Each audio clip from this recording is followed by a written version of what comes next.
Yeah, so feel really happy, really grateful. And so, to be honest, this is what I wanted several years running now. So, happy that it is finally happening. And as we speak, I am here on campus. So, despite the many challenges of COVID, I could make it to campus experiencing hostel life for the very first time. So, yeah, very grateful. I would be lying if I say that, it was a smooth journey. Right, I had to take cat at multiple times to finally make it here. So whether I felt the journey was possible, yes, I mean that was what kept me going, and take the exam as many times that I had to. But there were moments of doubt. There were moments where I thought, maybe I won't do an MBA. Even that possibility was not ruled out entirely. But on the whole, I would say, I mean, what kept me going was that I believed that I could make it to a top B school, regardless of what the competition is, regardless of how tough the exam is, regardless of what my mock scores were, and etc. etc. I somewhere I had that self-efficacy that I deserve to be in a top B school. So coming to prep, I mean, there's no real magic here. You need to put in the hours, and it is not the preparation is not linear in the sense that just because you put in more days or more hours per day does not really mean that it will translate into scores. You need to ensure that your methods are really good, that you have your strategy is good when it comes to taking the exam, right? And that is something which I believe Patrick Sir is perhaps the best person to talk about.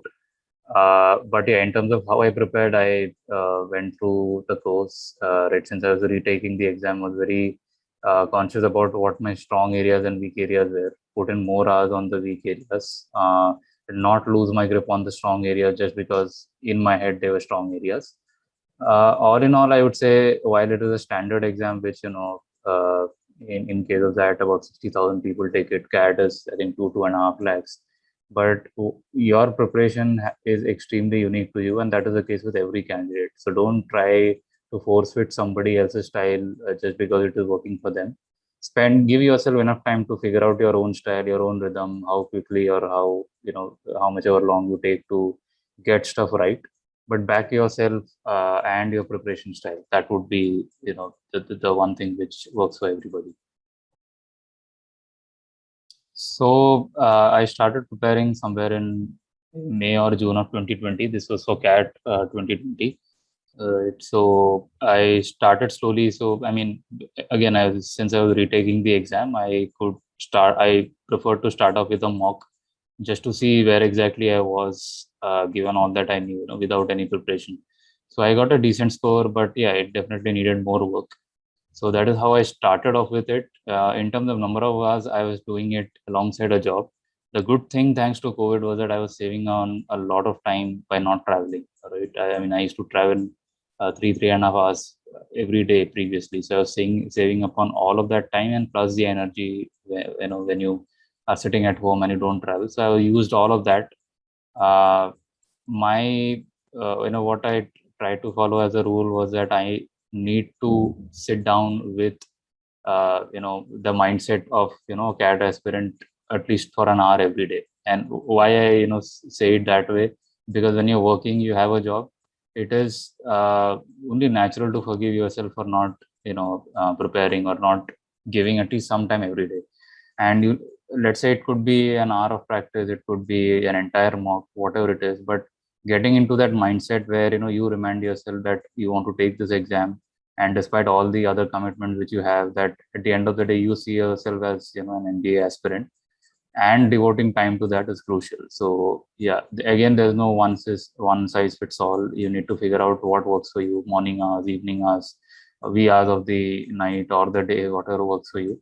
But yeah, connect with that side of yours which is an MBA aspirant today, wants to get into a B school. So my challenge was pretty clear. DILR was like my, Achilles heel, if I have to call it. It was the one thing. Had there been, not been DILR, I would have probably cracked the exam much earlier. I mean, and that is not an outlandish statement because the all the times which I let's say gave the exam previously, that was once invariably the one section which kind of took me down. My verbal was, and I like to believe that it is my strong area. Quant, yes, I mean, I'm not as thorough and maybe or as even as quick as some of the engineers around. But thanks to many of Patrick Sir's methods, I was always able to do enough to, get a decent score. Practically, let's say after the first 7, 8 mocks, I was on track in terms of quant. With DILR, it used to oscillate a lot, especially for CAT 2020, since it had reduced to just 2 hours of exam and 40 minutes of DILR. The risk involved was that much more because in an hour, again, just to use a cricket analogy here, it is just like one day cricket and T20 cricket, right? In one day cricket, it is more forgiving in the sense you can come back after having, let's say, a bad spell of 5, 6 overs. But in T20, that's not possible because there's the margin for error is so slim. So yeah, likewise, I mean, I would with 1 hour being reduced to 40 minutes. I mean, in my case, I used to start off slowly with DILR and either do really well or struggle really badly. So yeah, so DILR was my problem area. If I have to, I mean, that was a one big challenge which I faced. Apart from, I mean, during the case preparation, things like managing your time, managing your energy, managing your bad days, right? Everybody can handle a mock where they've scored really well, and that good feeling continues. You analyze the mock with a smile on your face. But what do you do on a bad day? You scored terribly, right? I mean, it is not even within your range of expectation, and you're sitting there analyzing not just the mock, but also you yourself as a candidate. Are you good enough? Are you good? Will you make the cut? But yeah, what matters here is plain persistence, just continuing in the hope that things will turn around, and that I mean, our preparation typically oscillates between really good and really bad. And what you need to understand that as a candidate, most of us are somewhere in between. That we are good, we have our capability, and the whole aspect about temperament is just reminding yourself is that you need to keep going, whether it is good or bad. Yeah, so that would be, I mean, challenges if I have to. So I tried answering it very specifically in terms of section and a broader answer. Yeah, so again, my weak area was DILR, and what I did differently was I started off with very basic sums, right? So I thought, okay, rather than diving right into, let's say, past exams or something similar to the past papers, let me try and actually develop a feel for logic, right? So I downloaded few mobile games which actually, I mean, at least the Play Store's description is that these are logic games which help you think faster, think more clearly. I tried doing that to, in a way, develop a feel for, just thinking logically, think ability to think on your feet, think macro, right? All of that. I tried doing that before getting into the grind of actually solving mocks. So with mocks, again, I mean, what I touched upon on the previous answer was that I was oscillating a lot, right? And what I realized that when I was solving well, I just tried to ensure that the rhythm continued, right? So let's say I solved a really good DILR sectional or a DILR section of one full mock on a Monday.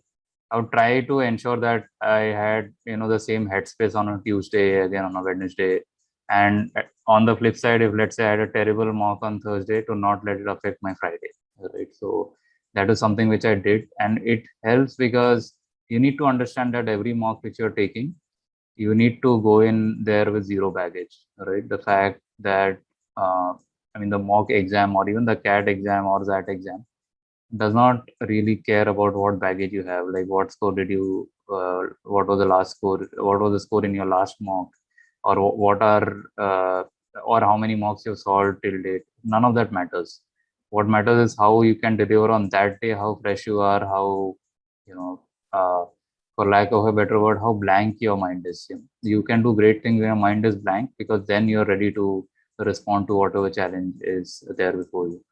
Yeah, so that's what I did with respect to DILR. No magic pill.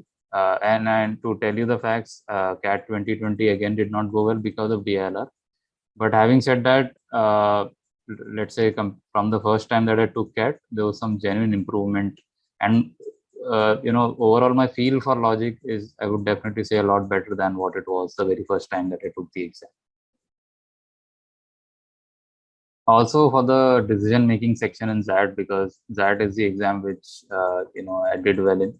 The good source, or probably the best source for that on that point, is the actual ZAT papers, because you need to understand that here this section is XLRI is trying to assess whether or not a candidate is a good fit, temperamentally a good fit for the college, and they judge you on some parameters which they themselves know. I mean, nowhere in the public, nobody can tell you with full confidence as to what they are looking for, or what your ideal answer should be, or what your thinking should be, right? So that is where you need to kind of sit down with those papers to try and make all those tacit reasoning which you can, all that you can absorb by just solving and looking at a broad range of sums and trying to analyze yourself. So yeah, so again, and yeah, compared to DLR, I enjoyed decision making more, because since I struggled so much in DLR, this was definitely a much needed relief, so to say. And I enjoyed the fact that it basically involves trying to think what XLRI thinks like, right? I mean, once you see things that way, it is less of a sectional or less of a part of an exam, more of just trying to understand what an institution values and what it is looking for. So coming to motivation, it is important that you don't really get fooled into what pop culture teaches you as to what motivation is, right? Motivation is basically something which keeps you going. It need not be perfect. It need not be very beautiful. It can involve ups and downs. It could be ugly at times. It could involve surprises, and some of those surprises could be unpleasant surprises. But as long as you have enough reason to keep pushing yourself, and you believe that somewhere you deserve to be somewhere or to reach a certain place, I think that is a good enough motivation. In my case, my job, it always kind of helped me, because I was clear in my head that this is what I'm aiming for when I'm taking CAT or ZAT. Right, what is the next best alternative, since I already have a professional degree, or what is the best that I can do right now? And that was to work, to keep learning, to perhaps be in job roles which I can actually, or I hope I can leverage on when I start working after my MBA, or when I intern at a company during the summers, right? So in my head, I was pretty clear that I am doing my best in terms of making the right decisions, putting in the hours, uh, playing the game, if you want to call it that way.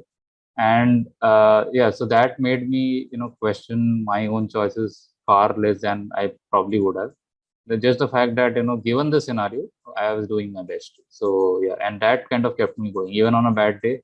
When you sit down and evaluate as to what can you possibly do better, can you like take a mock better? Yes. Can you maybe put in more hours on your weak areas? Maybe yes. Are you fundamentally wrong at some level? No, the answer to that was always a no. And yeah, so that kept me going on a bad day. On a good day, you don't need motivation, right? You carry your own skill. Okay, so on this topic of number of mocks, I'm happy to answer this question for one, because I've asked this question so many times, right? The number does not matter, all right? What matters is what output, or how much can you take from a mock, right? It could be one mock, it could be 10 mocks, right? Uh, Again, I'm not the first person to say this. You'll hear it from so many people, and when something is cliched, it is cliched for a reason, right? It is so true that just by taking more number of mocks, it is not a linear curve that just by taking more mocks, or solving more, you're going to score more, right? It is about what value you take from the mock, what learnings you take, right? Is your mock number, let's say n plus 1, assuming you've taken the nth mock today, is are you do you have something new to try in mock number n plus 1? Are you trying a different strategy? Have you, let's say, compared to the last time, brushed up on one topic which kind of was taking you down every time, some or the other? So that is what matters more. To give you a number, I think it's a little over 20 mocks, right? There were times in the past, when I was preparing for CAT, that I used to think I'm going to solve 50 mocks, 50, 55 mocks, just to have that satisfaction that I'm solving that many. But it is, at least in my case, it is when you start preparing that you realize that no, you actually need more time per mock to process a little bit. That there are times when you need to take time off and not solve a mock, and just sit down, let's say, with a topic, or maybe look at a sectional exam, or often just watch somebody else solve. Thanks to YouTube, we have so many classes and tutors, and uh, so Coin has again a lot of brilliant videos on solving select some, right? Different approaches, different methods. There are times when even those really help. You just watch somebody solve, and you're trying to compare your thought process with the thought process of the person who's solving, who happens to be solving in the video. So yeah, don't fuss around a number. Be absolutely maniacal about analyzing a mock, right? Put in all the effort that it takes. Do it whichever way you want. You want to do it in an Excel sheet, do it that way. You want to put things down on paper. You, like me, if you are somebody who's inspired by, let's say, quotes and maxims, right?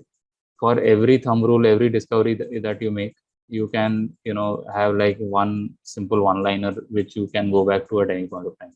So, I mean, that is the extent to which you can, make customize this whole process. But it is important you do that. Don't fuss on the number. So exam day, I was pretty clear that since I had gone through the process previously, I was clear that pressure is not really going to help. Right? I took it upon myself that the exam does not owe you. Right? A simple reminder. But at the same time, you're not making your job any easier by building pressure, or uh, just building up things in your head. So I was clear that I'll head to the center, do what I can, all right. And once that is done, just switch off, just come back to my normal Sunday activities, so to say. Definitely easier said than done, and I'm not saying that you should not feel any pressure, but it helps if you have other things on your mind, right? So in my case, I actually started a new job one day after that. Right, that was on the 3rd of January. On 4th of January, I started a new job. So in my head, everything was about the new job. What kind of people am I going to come across? What would that role actually be? Would it be the way that people have told me? So etc. etc. So since I had so many thoughts already in my head, the whole prospect of an exam, taking an exam, whether it could be CAT, could be that, did not overwhelm me, beyond a point. So yeah, if it works for you, please do it. Have something on your running on your mind.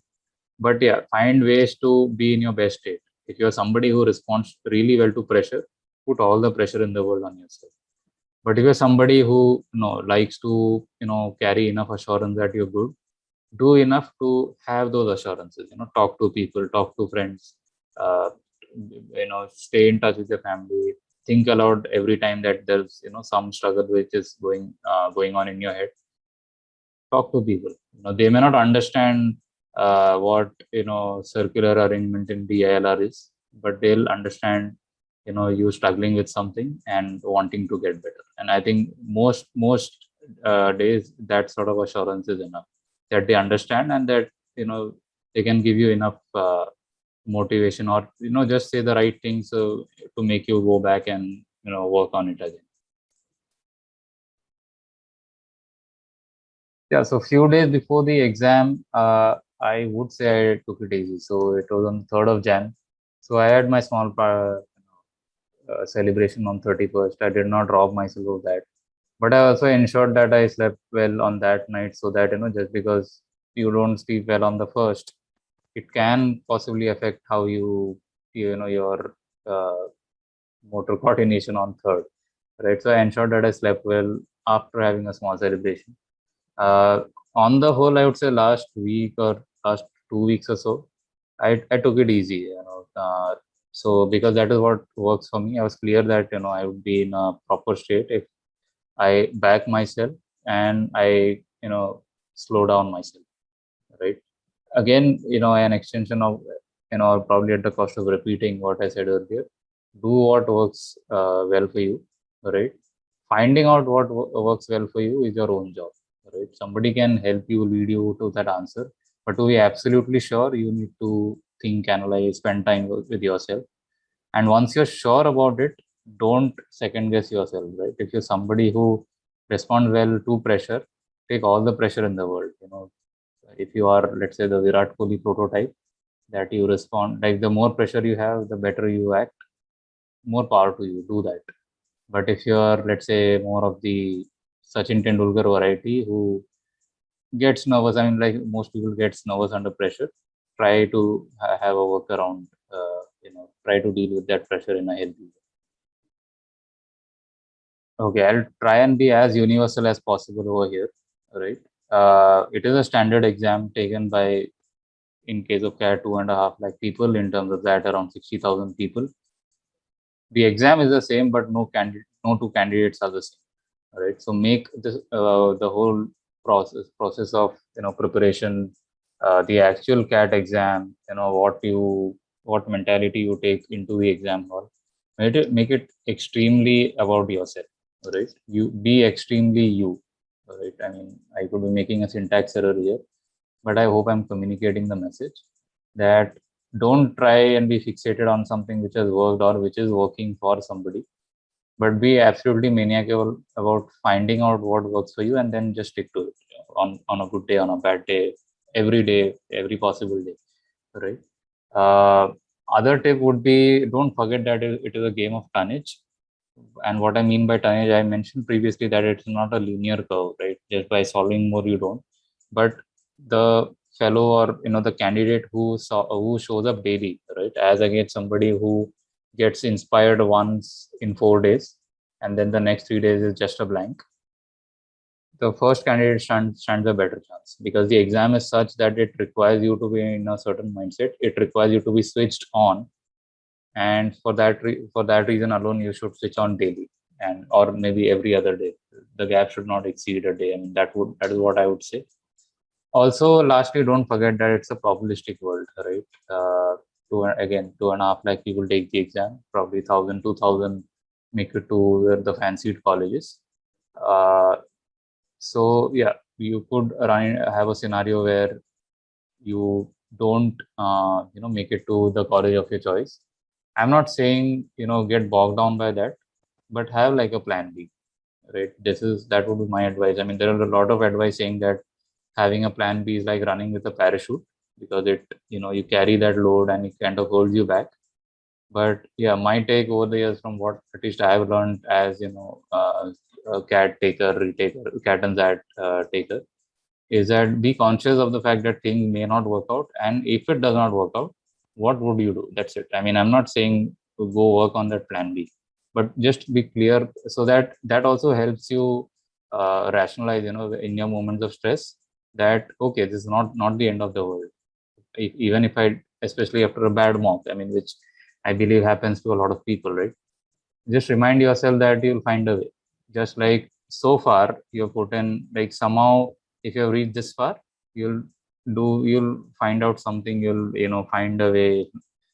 And the whole thing about getting a knock on the door, if there's no knock on the door, you go and find out there's no door, so you build the door. All of that, I mean, the whole big narrative. I don't intend to sound too philosophical, but trust yourself to that you'll find a way, and just think about your plan B.